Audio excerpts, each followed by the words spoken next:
Knowing the candidates who have the character for good governance and genuine care for the environment is very important. And we should campaign and vote for them to ensure their rightful place in government.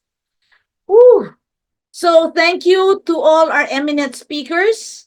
Before we proceed to the open forum, that's the next part of our forum, be ready with your smiles for a group photo with our guest speakers. Okay? So while you're getting ready, I believe Marian has some announcements. So take it away, Marian.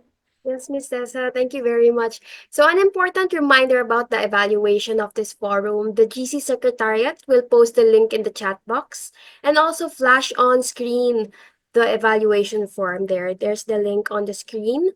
Please take a few minutes to fill it out afterwards. Your feedback is very important to us as it helps improve future Kamayan para sa Kalikasan forums. Second, those requesting e-certificates of participation will need to do the following. First, you must be actually present in today's forum, not just pre-registered. Second, you must submit an accomplished evaluation form. Once these requirements are met, you can request for an e-certificate already. So now, let us proceed to our group photo. One, two, three. So, well, we would just want to say that if you have some questions, comments, or takeaways, you can say them aloud or put them in the chat box. All right. So, those who want to ask some questions, we will call you and you can unmute so that you can uh, give your question. But first, please state your name, your organization, school, and location. And then clearly state your question and mention to whom it will be directed to. Okay, so let's all begin. I believe there are some insights in the chat box, Miss. Sige. I can read one from Mr. Ernesto B. Pantua Jr. Sa aming Yes. diocese, may programa kami regarding rediscovery of indigenous food para sa kalusugan, kabuhayan at kalikasan. Very effective po dahil target namin ang pagbabago sa ating pagkain sa pamamagitan ng pagkain natin ng ating mga ninuno na mas malusog at makakalikasan. Thank you very much po for that initiative. Okay, baka Yes. salita. Just raise your Yes hand. po. Sure po.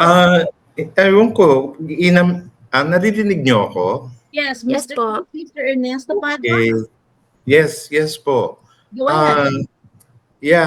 Sa ano ho ako, nasa diocesan rin ho ako, social action. Tapos ng Diocese of Marbel. At sinimulan po namin itong programa ng Rediscovery of Indigenous Food. At talaga naman, wow, sa totoo lang, nakakamangha siya. At saka ang laki ng pag-iiba rin. Kasi sinunod ko talaga ito kasi sa amin parish, 3 lang kaming delegates dun sa dun sa ginawang seminar ng aming diocese. Tapos ang resource person rin namin, isang doktor na taga Manila. Although very confidential yung pangalan niya kasi ang pinopromote nga niya, yung yung kung pwede lang, magbalik tayo sa mga pagkain ng mga ninuno natin. Lalong-lalo ng number 1 talaga, yung rice natin. No? Ang pinaka-healthy pala na rice dapat na kinakain natin is yung tinatawag na unpolished rice. Na na tinatawag ito na complex carbohydrates. Tapos, kung mag-unpolished rice pala tayo, kung matututo tayong lahat na mag-unpolished rice, yung recovery from palay to rice is higher by 20%. No? Pagkatapos, mas healthy pa tayo kasi complex carbohydrate na siya. Tapos, ano pa yung mga, kung pwede lang iwasan, yung pagkakain rin ng bread, no? And instead of mga breads, flour-based na mga pagkain, yung ating kamoteng kahoy and everything, no? Na kung talagang gagawin natin 'yon, masusupport pa natin yung ating mga farmers, no? Lalo na dito sa mga indigenous food, isipin na lang nyo yung mga indigenous food natin, kamote, alugbate, malunggay, at lahat ng mga nutritious food na ito, napakadali siyang itanim.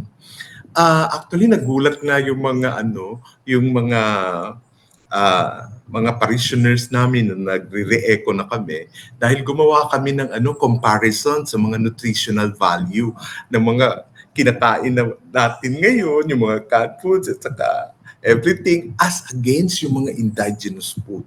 At doon talaga nakita na wow!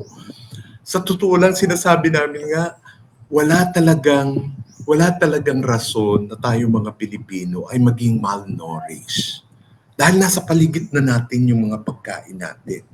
No? Ang kailangan na lang ma-promote natin ito at malaman ng ating mga ordinaryong tao na nandito na lahat. No? Kailangan lang natin pangalagaan. No? At ang sa totoo lang, yung pagtatanim nga natin, maski na yung mga IP natin, nahawa na magtatanim ng mga monocrop na corn, na kahit nasa sloping area, no, maski na yung mga vegetable. Kaya malaking damage talaga ito sa ating environment na magtatanim ng monoculture tapos sloping pa yung area nila. Wow! So, yun po ang aking may share. Yeah, that's very interesting, no? Eat local. Yun nga sila Yes. sabihin. Maybe we can have a forum on this. We will discuss this further with you, no? Pwede natin yun maging next topic sa ating itong ating kamayan. Yeah. Okay, sige. We'll keep that in mind. Thank you. Sige po. Sige, meron bang iba dyan na may question at gustong magsalita? Just raise your hand. Ako, Yes. Okay, Mila? yeah. Napakaganda kasi ng mga i-present, no, sa Green Agenda at saka yung resulta ng ginawang research ng PMPI. Pero nalalapit na yung eleksyon. Ang tanong ko, gaano nakadami yung kung kanino na ipamahagi yung mga ganitong impormasyon, gaano nakadami na abot natin para maipamahagi ito. Kasi sa ngayon, parang kakaunti lang tayo dito sa forum Hanggang 33 na yung nakita ko kanina. Sige. Anyone from our guest speakers? Yeah. Sige. I could share. JB, ikaw muna. Sige, quickly lang and then Miss Yoli can add. So after we launched the meeting, I mean we launched the Green Agenda, there was an action plan na napag-agrihan na several activities will be co-organized ng mga members ng Green Agenda. So, merong learning sessions about the Green Agenda. So, kanya-kanya na yon. Iba-ibang networks, talking with our networks, naglunsad ng mga learning sessions internally para ma-roll out po yung Green Agenda. Number 2, yung mga members po ng Green Agenda has embarked on local Green Candidates Forum. And in those local Green Candidates Forum, meron pong covenant signing with the candidates at saka yung mga local communities. So, parang in half a day, pag-uusapan yung Green Agenda, pagre-react yung mga kandidato, mostly local, and then may attempt. O sige, kung naniniwala kayo at mukhang nakakaisa tayo, pumirma kayo dito sa Green Agenda and then doon natin i-explore how local campaigning can happen. So and then there was a national candidates forum na yun nga hinost last kahapon ng De La Salle tsaka ng nung group na Green Agenda. On the other hand, meron ding social media campaign na ang target naman ay yung mga medyo mas madaming oras sa online at social media, and yung Vote Green Not Greed ay using short video clips at saka mga animation doon na popularize. yung on our end, halimbawa yung ATM together with SEED, nakadalawang forum kami, one in Tacloban. At maganda yung about 100, no, mga more than 100 participants from the diocese, tapos about 4 towns and Tacloban City ng mga affected communities. And then the other one is in South Cotabato, about the coal at saka yung Tampakan mines. Separately, yung Alyansa Tigil Mina, a lot of our local campaigns ay gineer namin dito sa Green Agenda. So, syempre, yung mining issue at nung Mining Hell Week, tsaka nung Earth Day, we supported local candidates forum with our affected communities. On some other instances, yung mga tumatakbong senator tsaka mga political party list na umikot na dinadala yung Green Agenda. We also have, ba yung Palawan, and then Zambales, and then Marinduque, and Mindoro. Kapag may mga candidates na umiikot, sabi ko, gusto kong dalhin yung Green Agenda doon. I think some of our university friends, FSUU in Butuan, also held their own Green Agenda. So, ang naging po namin after nung ma-launch ito nung late February, within the Green Thumb Coalition, Green Convergence, Eco Convergence, we want everything is available. Lahat po ng PowerPoint, lahat po ng social media, digital assets, yung may mga recorded na briefing sessions, pwede po kunin yon. And then, on another hand, I have to say, although umalis na si Jing, on their own, yung social action centers and the eco-convergence structure within CBCP, ay may sarili din silang larga. The idea was, hanggat maaari at kung sinong may gusto, Coalition of the Willing, pwedeng co-organize ang local green town hall meetings, pero pwede rin namang kanya-kanya, especially kung masyadong malalayo yung mga lugar. Sige, Miss Yoli. Oo, yun. Sa amin, bukod dun sa binanggit ni JB, within the network, kasi nung nilaunch namin to nung March, so this was actually sent to members namin. Syempre, ang PMPI network siya ng 230 plus NGOs. Kaya yung pinakita ko sa inyo kanina, isang NGO lang yon na ginamit ito. At kitang-kita yung pagbabago ng preference kapag na nakita no yung na-discuss sa kanila. So hoping kami against ads na nagagamit. Actually nagmo-monitor na kami kung ano ang mga resulta ng kanilang mga education work or kung talaga bang nagagamit itong Power of Purple. Pero imagine nag-post lang ako ng people are actually looking for guidance. Kasi nag-post lang ako noong resulta nung network, yung 12 na 300 plus shares, 500 likes ang kinalabasan. Nagme-message sila sa akin, yung iba na ito na yung ika-campaign nila. At listahan nila yon because that's what they need, yung listahan. Tapos may lumalapit din, just na kung pwede daw, magkaroon ng separate press con on the 12 na pinili ng network. Ang banggit ko naman kasi, hindi naman po namin sila ini-endorse. Kumbaga, ni-rate lang namin sila. And this is really up to the public. Sino yung i-choose nila dun sa mga na-rate namin. So ang key sana, it's in the public ay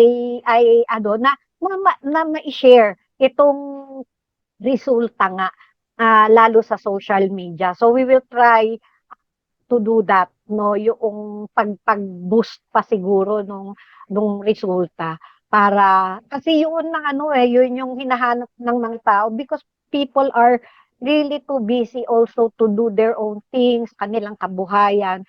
And sometimes hindi naman nila nafa-follow itong mga candidates. So if they have this, they are more empowered. I think yung resulta kanina na pinakita ko sa inyo, no? So kitang-kita nyo doon, it's really a decision they made, no? Na kasi talagang nakamix eh. Yung 200 people na yon na inabot nung kanilang education. So yun po. So sana lang po ma-share yung listahan din ng resulta. Yun. We can all do that, no? Kanya-kanyang organization. Yes. You want to say something also? Jing? Hello po, good afternoon. Yeah, on the part of the dioceses po, especially of the social action centers, aside from doing the usual, lalo na yung pakikipagtulungan po natin sa PPCRV, pakikipagtulungan po natin sa NAMFREL, sa Lente, yung mga dioceses, as I have mentioned in the chat, ay may nagkaroon na po sila nung mga candidates forum, especially sa Bicol, Libmanan, Libmanan, Legazpi, Naga, Caceres, and Sorsogon have already done their Green Candidates Forum, and yung mga dioceses po natin, especially in Zambales, in Central Luzon, will be doing the same in the next few days. And ang nakakatuwa po, like for example, sa Diocese of Calapan, Apostolic Vicariate of Calapan, ang Social Action Center po natin doon ay nilocalize yung ating green agenda so that it would be more responsive doon sa local context nila. At saka they turned also the green agenda into a survey na pinasasagutan po nila ngayon doon sa kanilang mga kandidato. So we are encouraging all these things doon sa ating mga diocese, doon sa ating mga groups po, sa mga communities, sa mga civil society organizations down the line, kasi gusto po natin na mas, kumbaga, mas mapalawak nga po yung ating discourse tungkol sa eleksyon. So, and we wanted really to, for the ecology concerns natin, ecology issues po natin, to really take part, be at the center of these discussions para mas hindi lamang yung awareness ng mga kandidato na meron palang mga concerns na ganito, kundi yung awareness ng ating mga botante na ito yung mga issues natin at ito yung dapat na sinasagutan nung ating magiging resulta ng halalan. Thank you po. Sige. At saka siguro yung mga magagaling na gumawa ng podcast, hindi ba meron ni-record natin to? So baka pwedeng maging kumuha ng snippets ng mga assessment siguro. I don't know how we can do it, no? Pero short but talagang very encouraging para ma-promote natin itong mga green candidates natin. All right. Wow, this is exciting. Meron pa bang mga ibang questions dyan? Please raise your hand. I don't see any hand raised at this moment. Pwedeng follow up Okay, Mila? kung walang nagtatanong. Kasi yung nakaraan ninyong, yung nakaraang Kamayan Forum, di ba, may isa ring group na nag-present. Yeah. Yung dirtiest and the greenest candidates based on their own way of scoring. Iniisip ko kung ang PMPI can also look into the results ng greenness nila. Kasi yung sa scoring, di ba, parang disadvantage na yung mga bago kasi 0 sila eh. Not applicable. So, paano na yung mga bago? Although Heidi Mendoza naman kasi, although she's new in politics, noted naman siya dahil nga marami rin siyang nagawa anti-corruption siya, etc.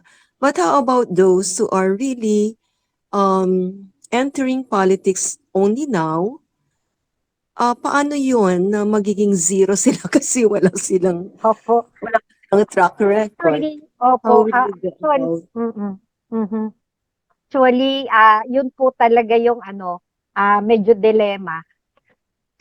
Po, pag nakita nyo yung labas, hindi po ba? Si Kadodoy bago, pero nandun siya sa top number 2. Kung cover po kasi nila yung ibang advocacy and issues. Halimbawa po, I think si Heidi, kasi mas focus sa governance. Wala siyang masyadong perspective dun sa ibang green agenda, no? Wala doon kasi nandun siya sa graft and corruption lang eh.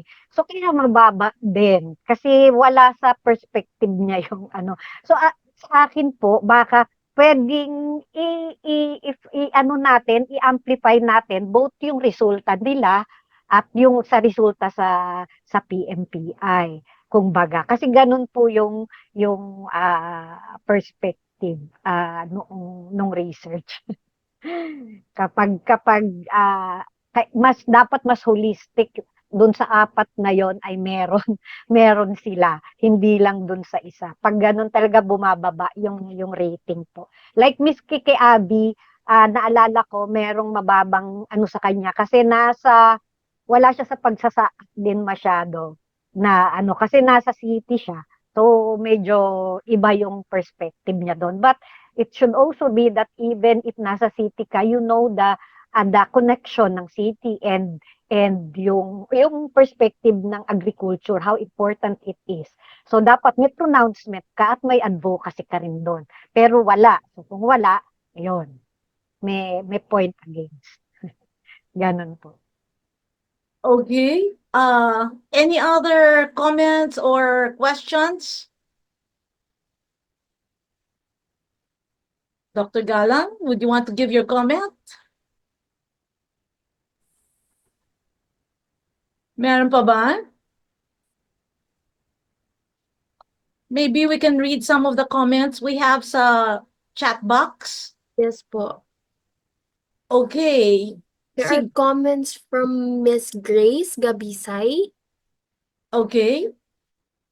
I think this one is related to the discussions on energy a while ago. I think that only really deeply applies with the urban communities, whereas we at the rural areas enjoy a 10 degrees Celsius difference from those in the urban city regional centers for some. I think there are other explorable areas to curb temperature increase other than by electricity. Okay, sige. Yes, there are other ways. Would Grace want to open her mic?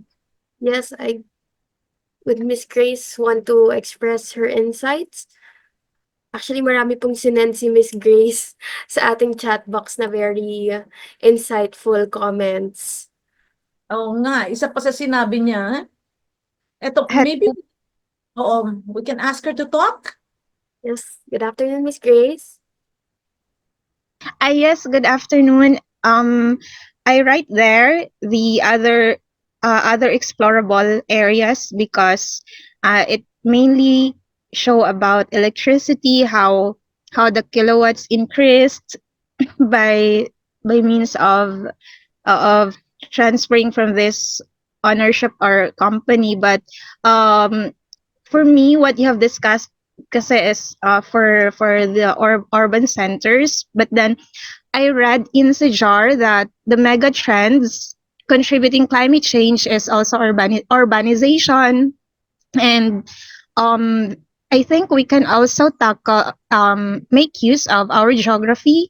Like I am here in Bukidnon, and I saw there are a lot of trees here that mainly help cool our environment. Then when I was somewhere else, it's really very near extreme temperature that will disrupt our comfort, the way we live, the way we do our work. It will disrupt. And then other than that, work from home arrangement can also help reduce emission by transportation. And that's also just citing, for example, during the pandemic where there were no very seldom transportation going on because there was a pandemic, there was a virus, and then only food pass is allowed. And so as imagining that at that point the skies is clearer, So there are because the challenge is, 'di ba, is rise in temperature.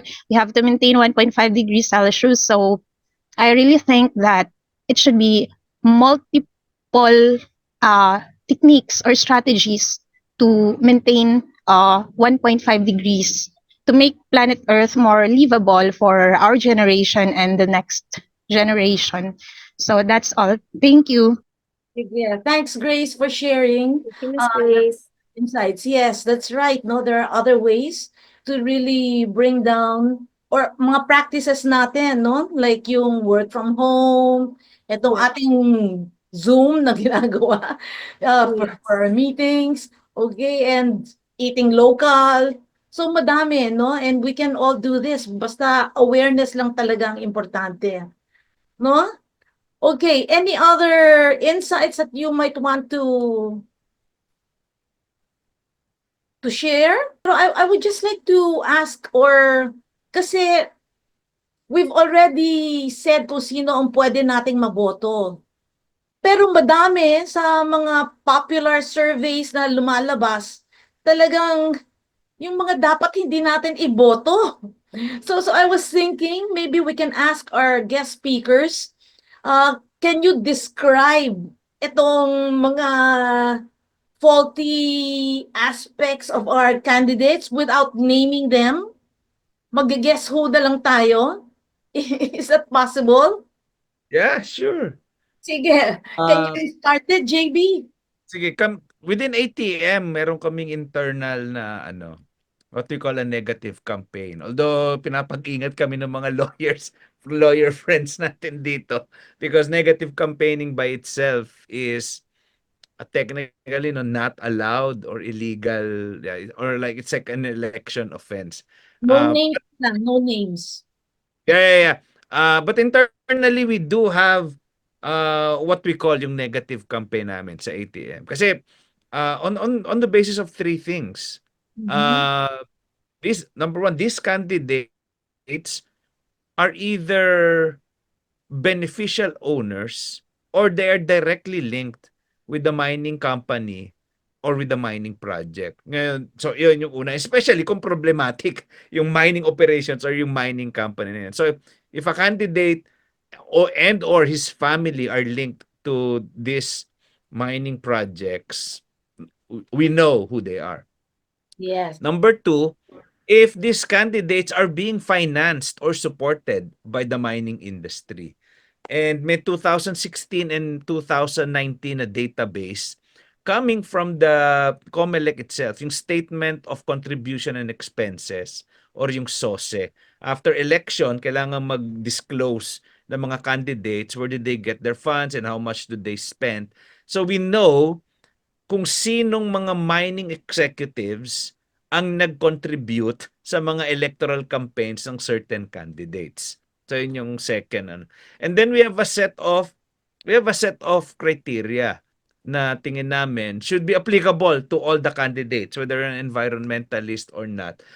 If you're a criminal, no, in one way or another, na-convict ka ng ombudsman or ng sandigang bayan or ng any other court. Number two, if you're from a political dynasty, and especially if you're from an obese political dynasty. And number three, if you are implicated in any other corporations na may direct impact sa environment or climate. And then number four, kung wala ka naman talagang proven record, and I would hazard to say, no, hindi naman tayo galit sa mga artista na kandidato or sa mga kandidato na walang proven track record. Pero galit tayo sa mga artista at mga kandidato na walang proven track record, tas bobo pa. Tapos hindi pa kayang magpaliwanag kung ano yung plataforma nila. And so those things are very important for us kasi kung ang tingin natin ay kailangan natin ng mga leader na talagang mamumuno ng tama, yung huling criteria na is very important na hindi ka kriminal, hindi ka galing sa political dynasty, at kahit papaano naman meron kang maiaambag sa tamang good governance nitong bansa natin. And so we have a list, and in our internal advocacy within ATM, and hopefully ma-amplify within the community and ang objective na lang po namin diyan, awareness raising yan, na these are the kinds of candidates that we do not want to lead the country. Oh, yes, thank you. Thank you, JB. All right, si Dr. Galang is raising her hand. Dr. G? Yes. Yes, Time. yes po. Yeah. Yeah. Yes, tama si Yoli and si JB. This is a guide.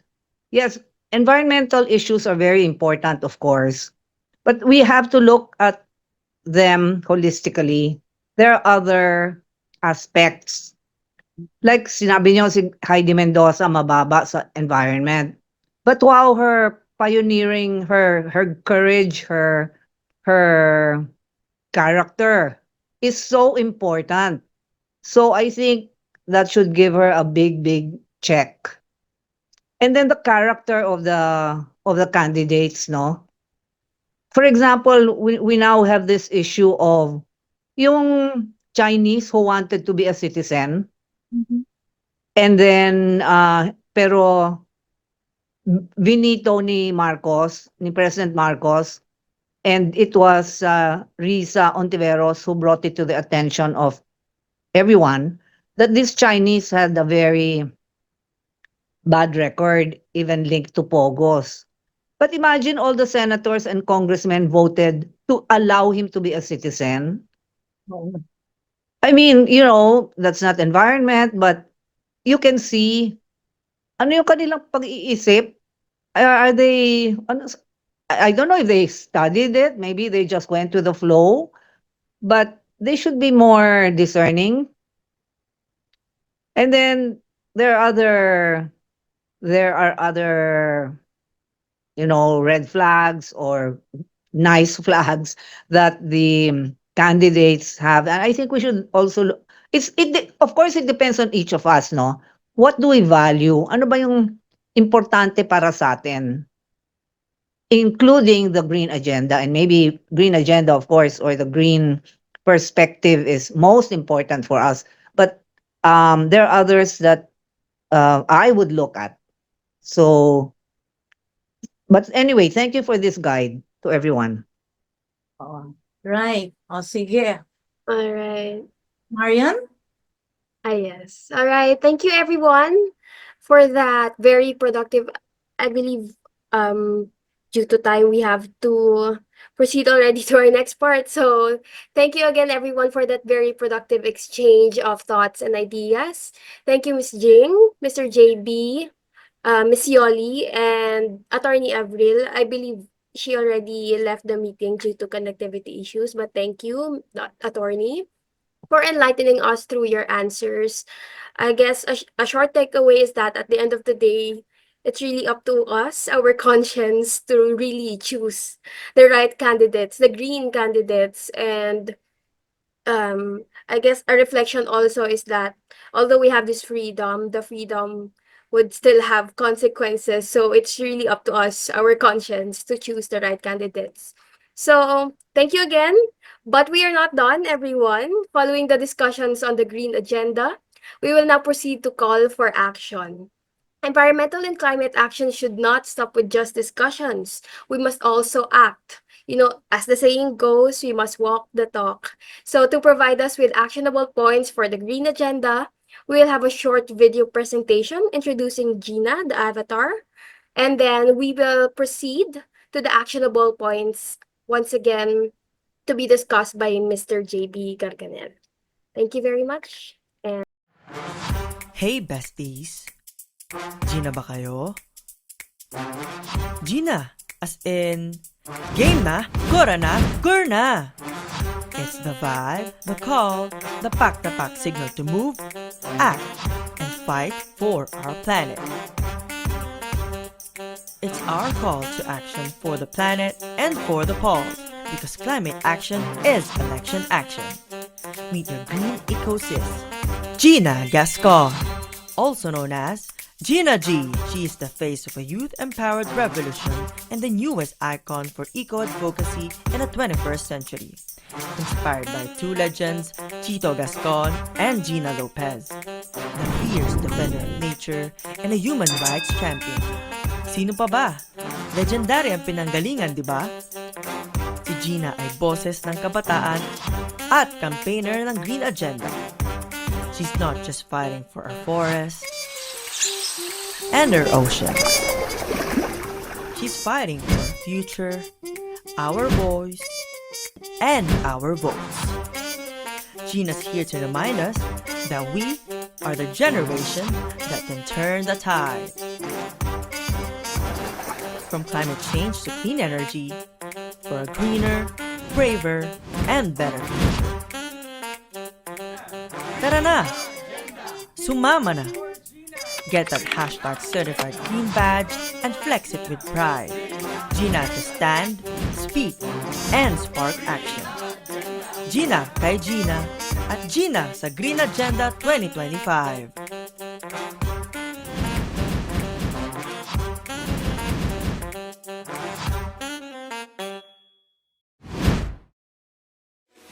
Green Agenda 2025. Here are 7 actionable points that we can start today. Review and familiarize yourself with the Green Agenda 2025.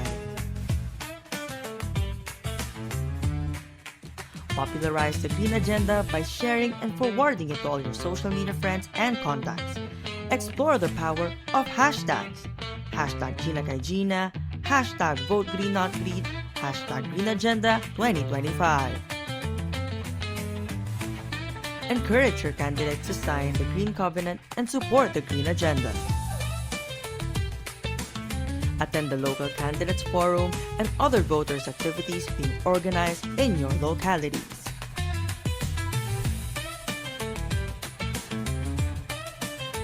Seek more information from your local church or university about their plans for the Green Agenda.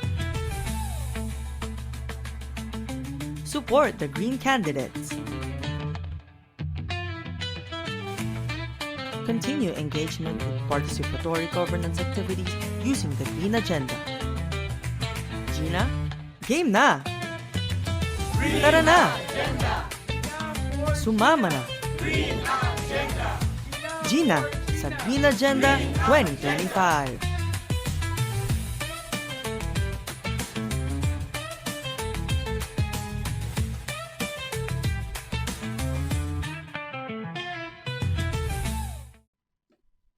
Review the Green Agenda, share it with your friends and family, explore, okay? Attend local candidates forum, support the Green candidates, and of course, those with very good characters and love for country, and continue the engagement, all right? And it's good, JB. We'd like to know, meron ba sa mga senatorial candidates na nag-sign ng inyong parang transparency agreement? Yung Green Covenant po, kahapon nung merong candidates forum, may mga ilang senatoriables po na nag-sign doon. And then separately, merong briefings, anbawa with Ma'am Heidi, with Kiko, and with Bam.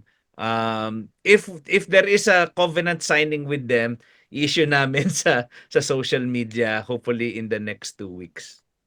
Oh, yes. Okay, we'll be on the lookout for that. Kasi maganda, no? Magandang ano yun na ma-follow up talaga, no? Kung ano na ang nagawa doon sa ating legislative and administrative agenda. Okay, sige. Nako, thank you so much. All right. So before we proceed, you have some few announcements, Mariam? Yes, Ms. Tessa.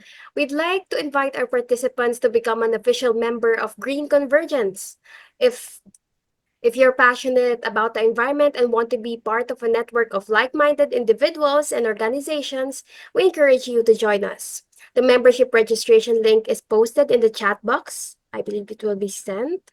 You can also visit the Green Convergence website for more details on membership. Also, we encourage everyone to be mindful of their carbon footprint. Visit also the Ako Ang Bukas or AAB website or the Facebook page where you can calculate your carbon footprint and find ways to reduce it. The link is also posted in the chat box, so go ahead and check it out. Ms. Tessa? Okay. Oh, it's been an interesting learning session. Okay, thank you to our very good speakers.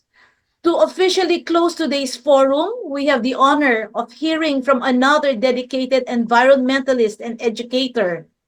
We have a trustee of Green Convergence and the president of the Philippine Network of Educators for the Environment, PNEE, Dr. Cecile Gascon.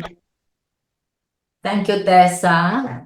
Magandang hapon po sa inyong lahat and isang makakalikasang araw. So, as we come to the close of this month's Kamayan para sa Kalikasan Forum, of course, I would like to express my deep gratitude to all of you, to our speakers, to our partners, and of course to our participants for making today's dialogue both meaningful and impactful. So we are reminded once again that the call to care for our planet is not just an environmental concern. So it is a civic, it is a moral, and it is a political obligation. So we discussed about the Green Agenda 2025, which is a powerful collective vision anchored on, I would like to enumerate the 11 Green Agenda, preserving biodiversity, equitable access to resources, empowering local food systems, promoting zero waste solution, climate justice, community-focused resource use, transitioning to green energy, championing equitable development, honor the indigenous rights, strengthening community resilience, and advancing inclusive climate education. So we also explored the Green Legislative Agenda, which presents the proposed laws needed to ensure that environmental protection is deeply embedded in the governance of our country. Specifically, the climate-specific legislation committed to 1.5-degree ambition, the Klima Bill, ban on coal-fired power plants, the Electric Power Industry Reform Act. There was also discussion on no-go zone law, Alternative Minerals Management Bill, and Extractive Industry Transparency Initiative. And of course, the discussion on the power of purple, measuring the candidates' commitment to climate crisis and disaster, environmental protection, agriculture and fisheries, and livelihoods and the vulnerable sector. Again, maraming salamat po sa ating mga speakers. So in line with that, I would like to share something that I hope will be helpful to everyone, some sort of, parameters. I think this was also mentioned by our speakers, and these are the parameters in assessing our candidates, no? So this is not a campaign tool, but rather a guide to responsible citizenship. So it is meant to empower each of us as we prepare to cast our votes, not to endorse any one person, but to help us reflect on what values, commitment, and actions we believe our leaders should uphold. So these are, public support for the Green Agenda and the rejection of unsustainable projects, advocacy for renewable energy and a just energy transition. So defense of environmental defenders and indigenous rights. We have to also look into the proven track record in environmental legislation and governance, the engagement with communities by our candidates, and of course, the transparency in decision-making and the commitment to the protection of ecosystem, sustainable development, of course, food security, and intergenerational equity. So looking at these parameters, I invite you to look beyond the slogans or promises and instead assess the candidates based on their integrity, their track record, and their alignment with the values that matter not only to us, but to the generations that will come after us. This is also an opportunity for the aspiring leaders to listen. Okay? So the parameters reflect not just expectations, but also hopes for a country where environmental protection is no longer an afterthought, but a central pillar of governance. So as we head towards the election, let us take this forum as more than just a moment of learning. It is a moment of reflection, responsibility, and hope. May we continue to listen, engage, and act not only for today, but for the generations that will come after us. Let us remember that voting is more than a right. It is an act of stewardship.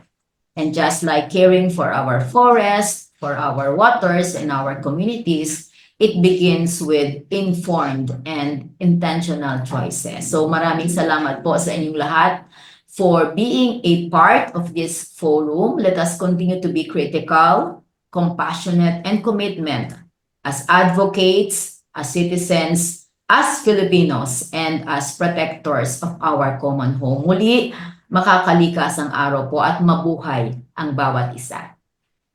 Thank you.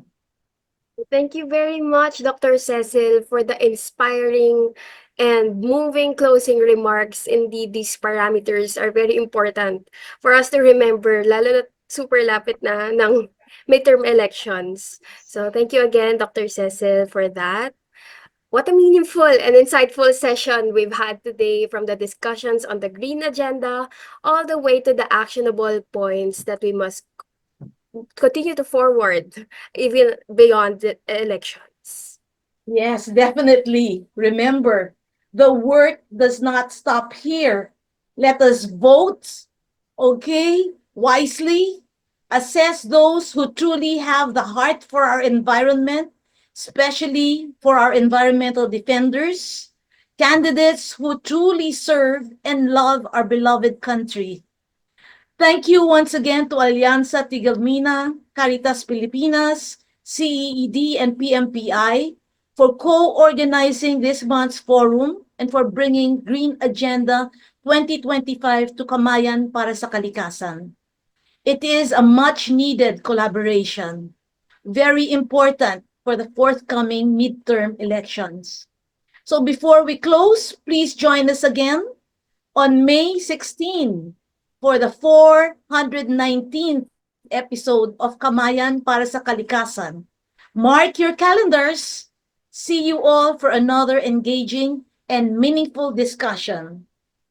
On behalf of Green Convergence, thank you all for joining us today. Of course, beyond the elections, let's keep the conversation going. Share what you've learned, invite others to be part of the movement, and together let's build a greener and more sustainable future.